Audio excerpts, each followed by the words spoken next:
Congressman McDermott was at the center of a landmark effort several months ago, back in July, to lead 131 members of Congress to sign a letter to President Obama to say, you know what? We've got an opportunity now for diplomacy. We've got an opportunity to avoid war. So, Mr. President, seize this moment and engage Iran. And Congressman McDermott, this was not a letter that was popular to begin with. People weren't saying, yes, I want to oppose AIPAC and go for this letter. But members of Congress like Congressman McDermott, they're willing to actually lead on these things.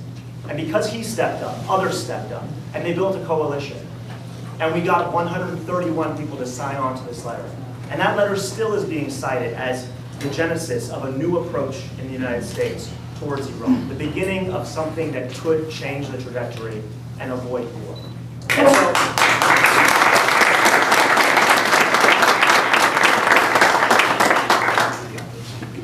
so without any further ado, Congressman Jim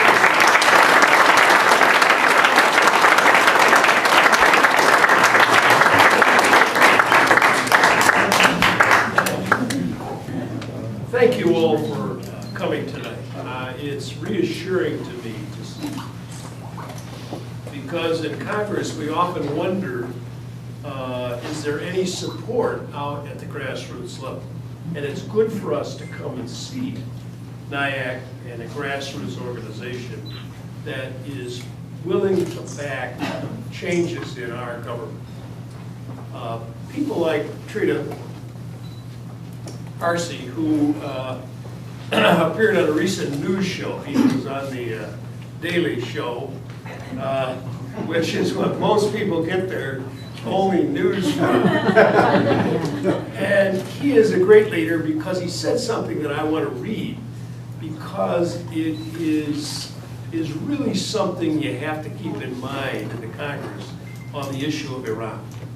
He said, when we have an opportunity to improve relations with Iran, we're so skeptical about it, we might miss it. We essentially have a self-fulfilling prophecy of never believing it's possible. And what is important about this organization is for you to realize that it is possible to make changes in the way we deal with Iran. I thought what's important for you to understand is who congressmen really are, congresswomen. I'm a physician and I've traveled in 90 countries in the world. I've been all over the place. But I had a couple of experiences I want to tell you about. One of them, I've been to India 25 times, and I know everybody in the Indian government. I know all the ministers, the prime minister on down for all the administrations in the last 25 years. The foreign minister one day said to me, Jim, why is it that Americans always make friends with Sunnis and make enemies out of Shia? I said, I don't know. I don't know the difference.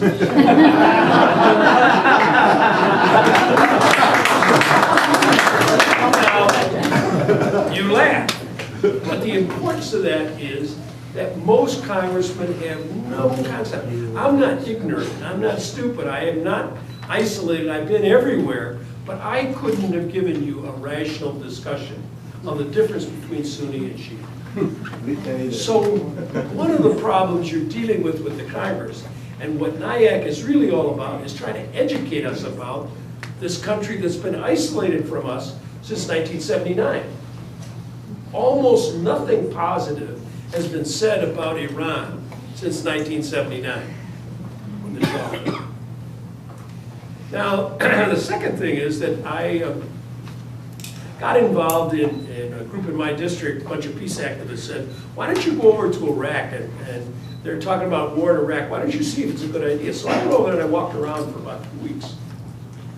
And I learned something that it never had crossed my mind, that there was such a thing as antipathy between Arabs and Persians. They said, you think this is all about Shia and Sunni. It is not. What's going on here is a fight between whether we're going to have Iran control Iraq or, and they opened my mind to a whole new understanding of the Persian society. If you passed a map out in the Congress and said, put Persia on it, most people wouldn't know where to put it. Totally ignorant Even the congressman? Even the Congressman, all of them. And I think that when you have the power to educate people like me, who are your congressmen and women, you can get to know them. You can have them into your house. You can do things with them, and you can get them to understand who you are. Well, you bring a bunch of your neighbors together, we'll come because we figure, well, there's a bunch of people there, and there's some voters in here somewhere.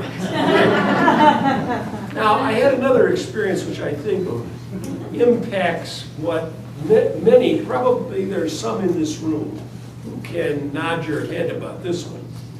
I gave a speech at Seattle Pacific University, and a young woman followed me out after I was done. And I'm walking down in the parking lot. This young woman was following behind me, and I thought, well, I don't know what this is about. So I stopped and I said, have you got something you want to say to me? And she said, yes, I want to tell you my story. My mother was at home the other day, in the afternoon, 3 o'clock, and a man in a blue suit came up and knocked on the door. Then the mother opened the door, and the man said, why do you call Touraj so much? This is in America, in Seattle. And here's a woman whose husband was a pilot for the Shaw and left and came to the United States and worked for Boeing and raised 3 children, and they all had college educations and all of this, and thought of themselves as Americans and realized that somebody was listening to their phone calls every single time they called Iran. The answer to the question which the mother gave was, well, my sister, whatever her name was, is sick. So we were calling to find out how she was doing. Very normal things, but there has been surveillance over this community for a long time, and everybody is somewhat uneasy about it. And you've all been through TSA, and you know how you get treated at TSA. I get treated better at TSA than some of you do. Okay? I know that. And it's not because I'm a congressman.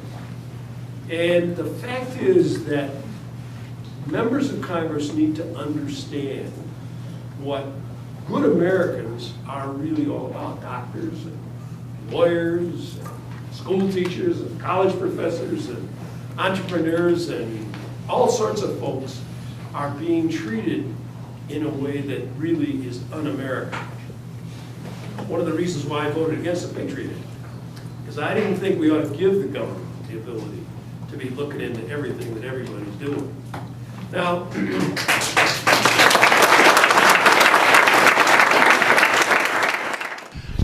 hello again, and welcome back to the Orange County Crosstalk Show. I'm pleased to have here Congressman Jim McDermott here, who is really one of the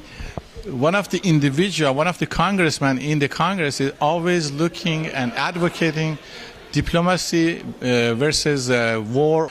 Congressman is very much familiar with the Iranian situation, and it was really interesting listening to your presentation that I was surprised to hear that most of the congressmen don't know that much about Iran. And you know, from the outside, you feel when these people go and vote for some kind of issues, they're knowledgeable about that. But unfortunately, it seems to me that's not the case. Would you please elaborate on that?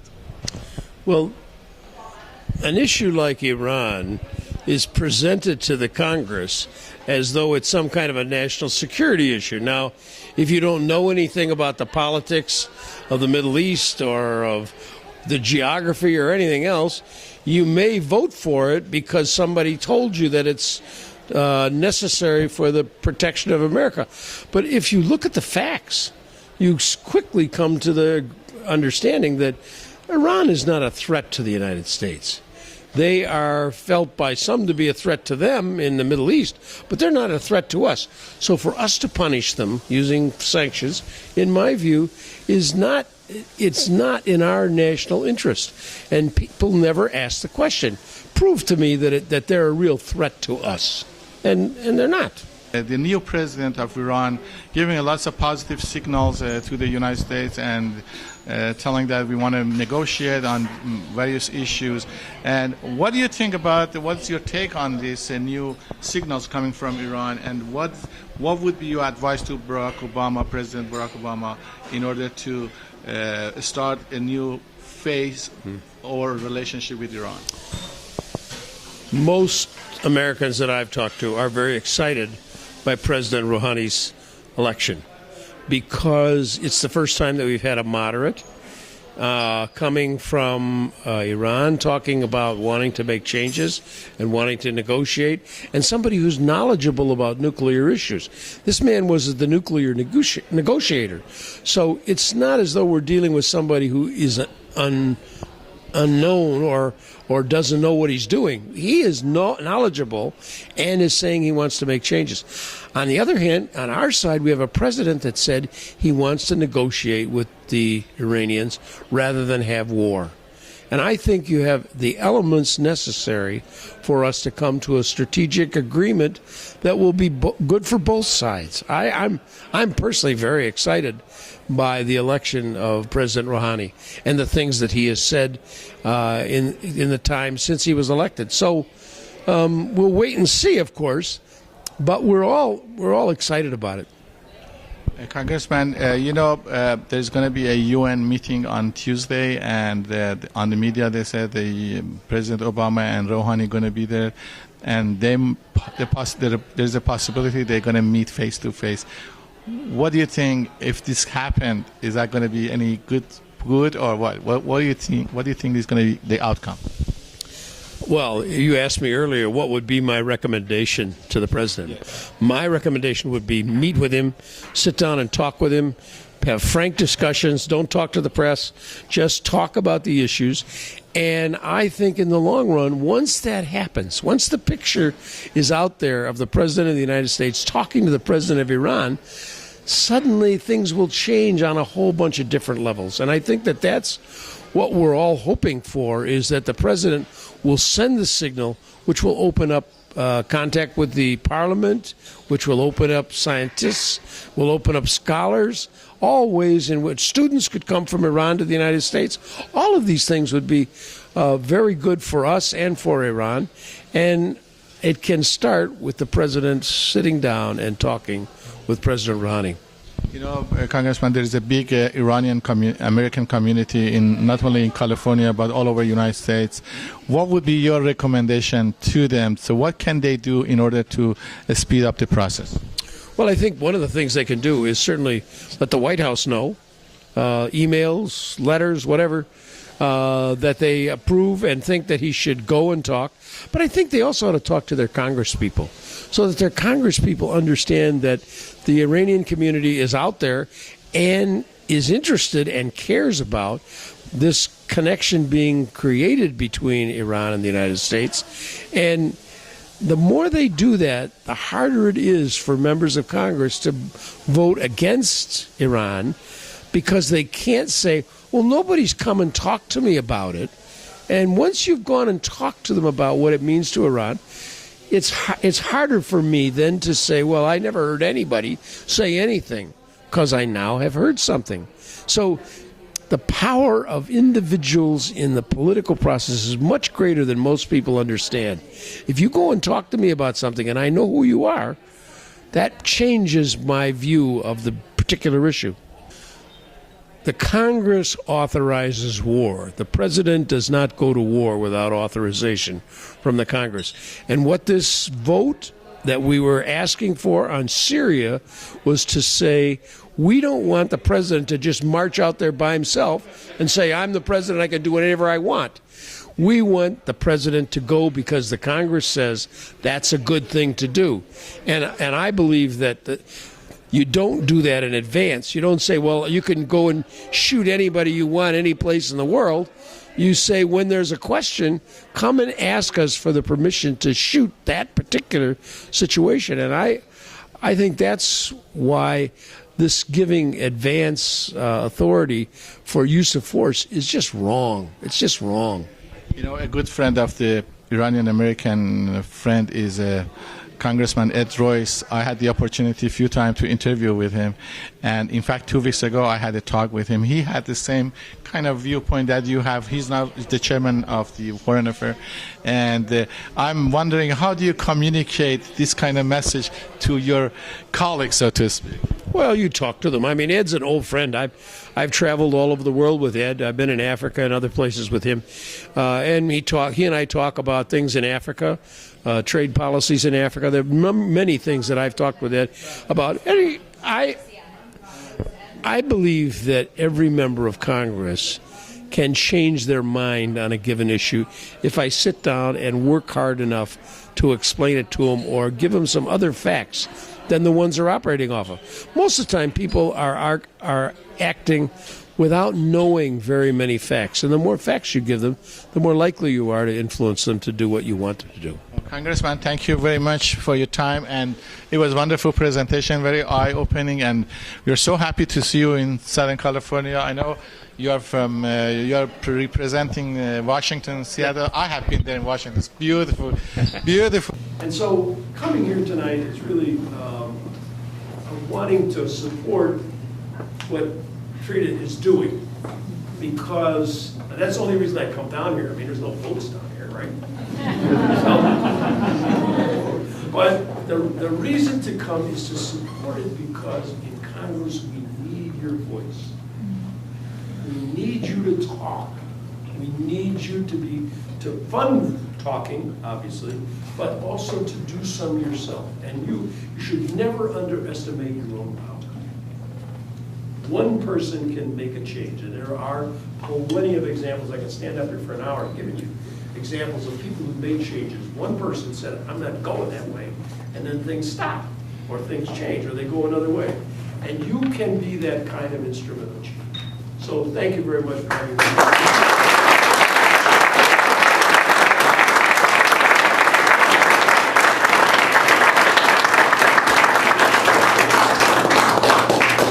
Thank you so much, Congressman. And I just want to emphasize that you just heard from a person that has consistently, for more than 20 years now, taken the moral position regardless of whether the majority of members of Congress were there with him or not. And again, he's been proven right. They may have laughed, they may have even rejected in the past, but today I think the track record is quite clear. And the Congressman mentioned something very interesting. He mentioned that in this country, we Americans do not have that sense of history, perhaps, that a lot of other people have. So how fitting it then is that our next speaker is a historian. Our very own Dr. Touraj Daryaee, who I know does not need an introduction.